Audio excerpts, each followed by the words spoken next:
Hello Bengaluru, ನೀವ್ ನೋಡ್ತಾ ಇದ್ದೀರಾ one India Kannada YouTube channel. ನಾನು ರಶ್ಮಿ. ಶಶಿಕಲಾ ಜೈಲಿಗೆ ಸೇರಿದ್ಮೇಲೂ ಅವ್ರಿಗೆ ಸುಮ್ನಿರಕ್ ಆಗ್ತಾ ಇಲ್ಲ.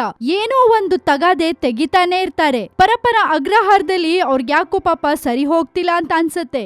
ಈಗ ಇನ್ನೊಂದು ಖ್ಯಾತೆ ತೆಗ್ದಿದ್ದಾರೆ. ಅದೇನಪ್ಪಾ ಅಂದ್ರೆ ಶಶಿಕಲಾಗೆ ಬೆಂಗಳೂರು ಪರಪ್ಪನ ಅಗ್ರಹಾರ ಸೇಫ್ ಅಲ್ವಂತೆ. ಅದಕ್ಕೆ ತಮಿಳುನಾಡಿಗೆ ವರ್ಗಾವಣೆ ಮಾಡಿ ಅಂತ ಕೇಳ್ಕೊತಾ ಇದ್ದಾರೆ. ಚೆನ್ನೈ ಜೈಲ್ಗೆ ವರ್ಗಾವಣೆಯಾಗಲು ಶಶಿಕಲಾ ಪ್ಲಾನ್ ಮಾಡ್ತಿದ್ದಾರೆ. ಪಳನಿಸ್ವಾಮಿ ಸಿಎಂ ಆಗಿ ವಿಶ್ವಾಸ ಮತ ಯಾಚನೆ ಗೆದ್ದು 24 ಗಂಟೆ ಕಳೆಯೋಷ್ಟ್ರಲ್ಲಿ ಶಶಿಕಲಾ ಪರಪ್ಪನ ಅಗ್ರಹಾರದಿಂದ ಚೆನ್ನೈ ಜೈಲ್ಗೆ ವರ್ಗಾವಣೆಯಾಗೋ ಕುರಿತು ಪ್ಲಾನ್ ಮಾಡ್ತಿದ್ದಾರೆ. ಕರ್ನಾಟಕ ಮತ್ತು ತಮಿಳುನಾಡು ನಡುವೆ ಕೆಲವು ವಿವಾದಗಳಿದ್ದು ಅವುಗಳನ್ನ ಮುಂದಿಟ್ಕೊಂಡು ಭದ್ರತೆಯ ಕಾರಣವೊಡ್ಡಿ ಶಶಿಕಲಾ ವರ್ಗಾವಣೆಗೆ ಮನವಿ ಸಲ್ಲಿಸಿದ್ದಾರೆ ಅಂತ ಕಂಡು ಬಂದಿದೆ. ಅಕಸ್ಮಾತ್ ಏನಾದ್ರೂ ಶಶಿಕಲಾ ಮನವಿಯನ್ನ ಕೋರ್ಟ್ ಒಪ್ಪಿದ್ದೆ ಆದ್ರೆ ಚೆನ್ನೈ ಜೈಲ್ನಲ್ಲಿ ಕುಳಿತುಕೊಂಡು ಪರೋಕ್ಷವಾಗಿ ತಮಿಳುನಾಡಿನ ಆಡಳಿತ ನಡೆಸ್ತಾರೆ ಚಿನ್ನಮ್ಮ. ಕೋರ್ಟ್ ನಲ್ಲಿ ಇದಕ್ಕೆ ಒಪ್ಪದಿದ್ರೆ ಪೆರೋಲ್ ಮನವಿ ಸಲ್ಲಿಸುವ ಸಾಧ್ಯತೆ ಕೂಡ ಇದೆ. ಒಟ್ಟಲ್ಲಿ ಶಶಿಕಲಾಗೆ ಪರಪ್ಪನ ಅಗ್ರಹಾರದಲ್ಲಿ ಒಂದು ಕ್ಷಣನೂ ಕೂತ್ಕೊಳ್ಳಕ್ ಆಗ್ತಿಲ್ಲ. ಯಾಕಂದ್ರೆ ತಮಿಳುನಾಡು ರಾಜಕೀಯದಲ್ಲಿ ಏನೆಲ್ಲ ಆಗ್ತಿರತ್ತೆ